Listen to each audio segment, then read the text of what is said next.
c'est encore moi. Et oui, comme je n'ai pas de pause, enfin de toute façon, j'avais arrêté la vidéo, j'ai complètement oublié de vous montrer la première que j'avais faite. Donc, dans des enveloppes blanches, puisque les cartes ont été vendues dans des cartes blanches, avec des enveloppes blanches.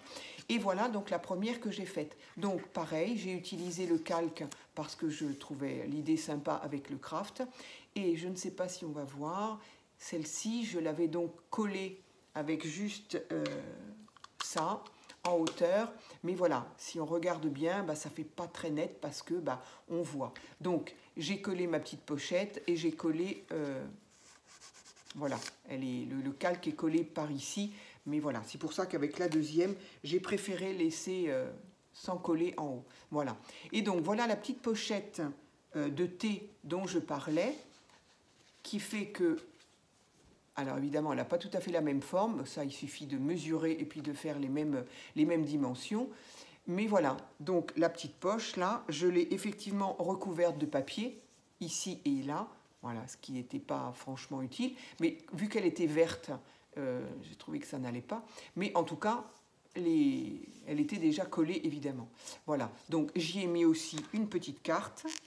Donc là, cette petite carte, elle va bien. Parce que, alors si je l'ai quand même, j'ai quand même un peu raboté le haut et le bas, un tout petit peu. Voilà, hop, et là ma pochette, elle ferme. À l'intérieur, ben, j'ai fait exactement le même principe, mais avec d'autres couleurs. C'est-à-dire qu'ici, j'ai fait un matage avec les... Allez, avec toujours le même bloc que j'avais utilisé, mais avec ces petits papillons. Donc j'ai voulu donner un tout petit peu de couleur pour une autre personne qui peut-être aime le vintage, je ne sais pas, mais bon voilà, égayer un petit peu. Et donc avec ces pages-là, justement, les feuilles avec lesquelles j'ai fait moi le matage ici, c'est les mêmes feuilles donc, que j'ai reçues de chez Temu. J'ai fait ici, en fait, un carré que j'ai plié en deux dans la diagonale, ce qui me fait ici une pochette pour y mettre mon tag, voilà. Et la toute petite particularité, c'est que je n'ai pas déchiré en deux comme je l'ai fait pour l'autre, mais l'autre c'était une carte, donc ça aurait été trop épais. Là, le papier étant fin, j'ai pu me permettre. Et ici, voilà, avec ici une petite déco. En fait, j'ai avec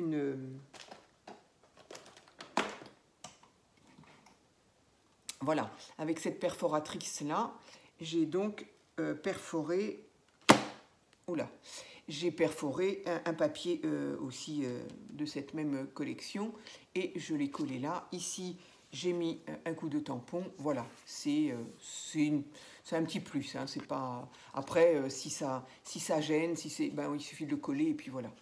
Mais donc ici, ma petite pochette pour mon tag. Le tag, je l'ai pris le même que celui-ci parce que j'aimais bien le côté écriture. J'ai fait les mêmes coins et donc utiliser aussi un petit œillet pour le trou. Voilà. Ici donc, ben voilà, le même matage avec le même papier. Un belly band avec les papiers reçus de chez Temu, donc un peu plus fin, mais bon, normalement, ça n'est pas fragile. Et une petite carte trouvée dans le même petit bloc, voilà, qu'on peut mettre ici. Et là encore, bien évidemment, on peut écrire au dos et de la carte et du tag. Et ici, je n'ai rien mis, justement, voilà, au cas où la personne veut ou veut pas, voilà.